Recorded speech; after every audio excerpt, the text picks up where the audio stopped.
Hello नमस्कार। देखिए आज हम डिस्कस करेंगे 5G के बारे में।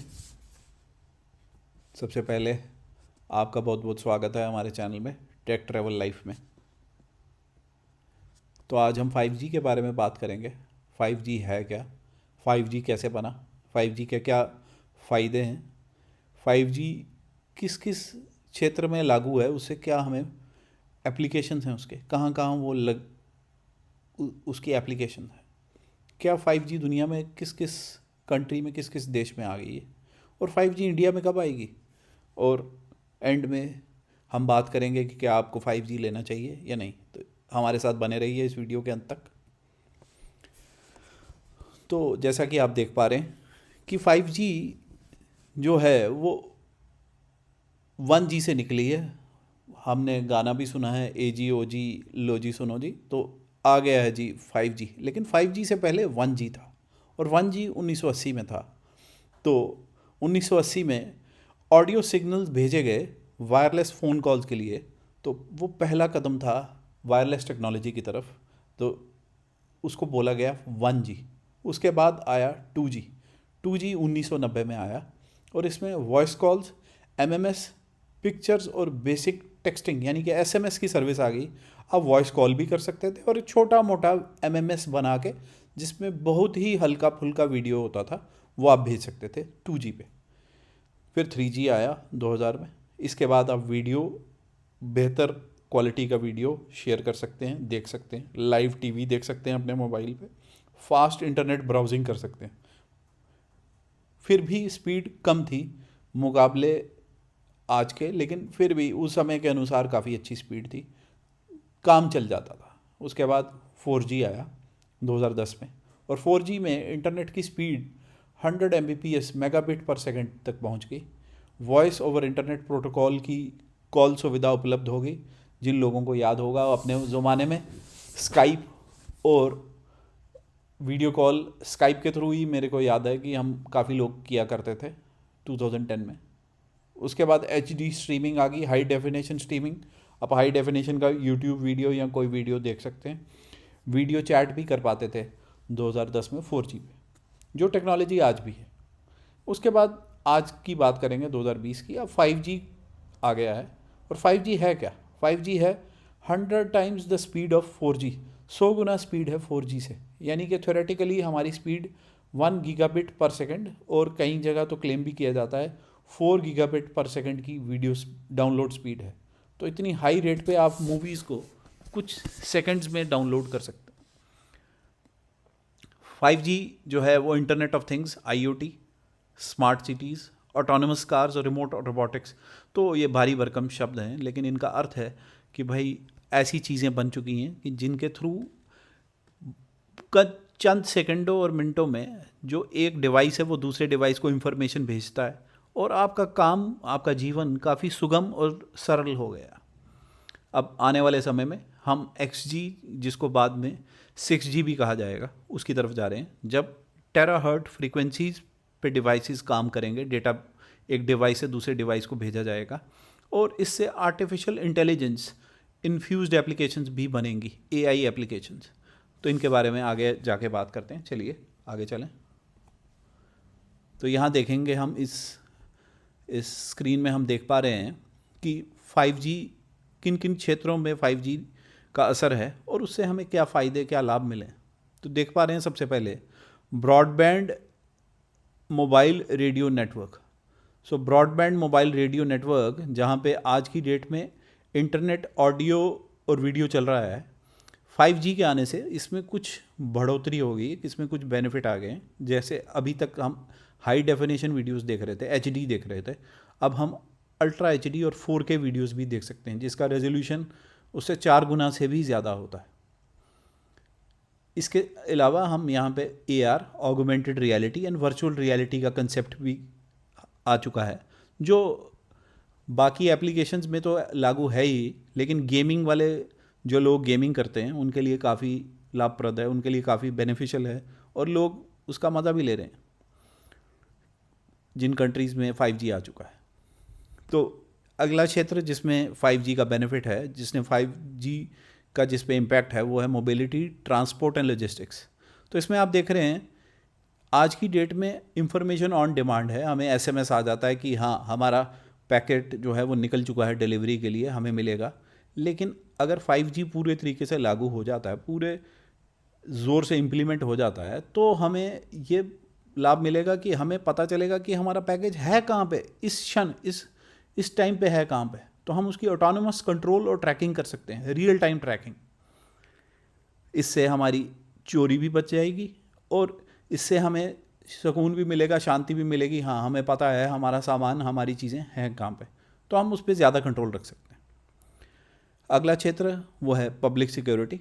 पब्लिक सिक्योरिटी में आज की डेट में वीडियोज़ और फोटोज़ तो चल रहे हैं, ट्रांसमिट किए जाते हैं नेटवर्क के द्वारा, लेकिन अगर 5G आ जाएगा तो रियल टाइम एनालिसिस होगा, हाई डेफिनेशन वीडियोज़ जो ड्रोन से भेजे जाएंगे, जो डिफरेंट CCTV कैमरा से भेजे जाएंगे, तो इनकी स्पीड काफ़ी ज़्यादा होगी, रियल टाइम होगी, हर जगह फैली होगी। इस वजह से पब्लिक सिक्योरिटी में काफ़ी बेनिफिट मिलेगा 5G का। अगला क्षेत्र जो है वो है प्रोडक्शन का। प्रोडक्शन, इंडस्ट्रियल प्रोडक्शन की बात हो रही है यहाँ पे। तो प्रोसेस ऑटोमेशन की तरफ 5G जो है आज की डेट में इंडस्ट्रियल प्रोडक्शन जारी है, लेकिन 5G जैसे ही आएगा या जैसे ही इम्प्लीमेंट होगा तो इसकी वजह से, इसके बेनिफिट से हमारे यहाँ remote control and robotic control वो एनेबल हो जाएगा क्लाउड से। यानी कि मोटे तौर पे हम कहें, जो रोबोट्स जो हैं प्रोडक्शन कर रहे हैं फैक्ट्रीज़ में, उनको दूर किसी देश से भी कंट्रोल किया जा सकता है।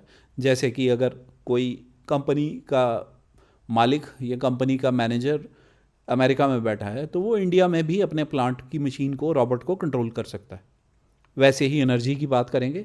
एनर्जी के अंदर मेजरिंग इंस्ट्रूमेंट्स हैं, मीटर्स हैं आज की डेट में, लेकिन 5G के आ जाने पर machine intelligence, real time monitoring start हो जाएगी। तो कहने का अर्थ है कि भाई जैसे आपके AC है, आपका हीटर है, तो मौसम के हिसाब से सिस्टम को ऑलरेडी पता चल जाएगा कि किस एक पर्टिकुलर पॉकेट में, किस एक पर्टिकुलर एरिया में इस टाइम ज़्यादा कंजम्पशन है due to temperature, due to weather, एक पर्टिकुलर एनर्जी की कहाँ कम है। तो उससे आपका एफिशिएंट एलोकेशन ऑफ एनर्जी होगा, इलेक्ट्रिसिटी होगा, और उससे आपकी एनर्जी बचेगी।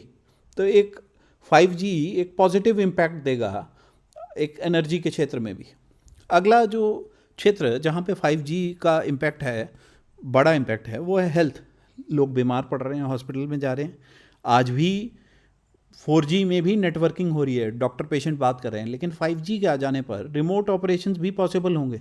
यानी कि जैसे मैंने पहले बात की, प्रोडक्शन में रिमोट कंट्रोल होगा, रिमोट कंट्रोल फ्रॉम क्लाउड होगा, वैसे हेल्थ के क्षेत्र में भी एक डॉक्टर जो दूर अमेरिका में बैठा होगा, वो इंडिया में भी किसी एक ऑपरेशन थिएटर में सर्जन को गाइड कर सकता है कि हाँ ऐसे करके ऑपरेशन करिए, और वो आपको विश्व स्तर की, वर्ल्ड लेवल की एक फैसिलिटी, एक सर्विस लेवल, एक कंसल्टेंसी इंडिया में देगा। तो कितना बड़ा बेनिफिट है।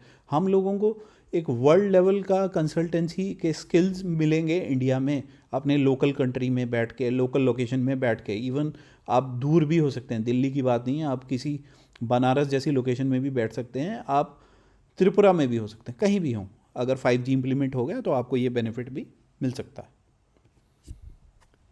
आज 5G कहाँ कहाँ पे है, तो ये 2020 का लेटेस्ट मैप है। इसके अंदर हम देखेंगे कि पूरी दुनिया में 5G जो है वो इम्प्लीमेंट हो गया है।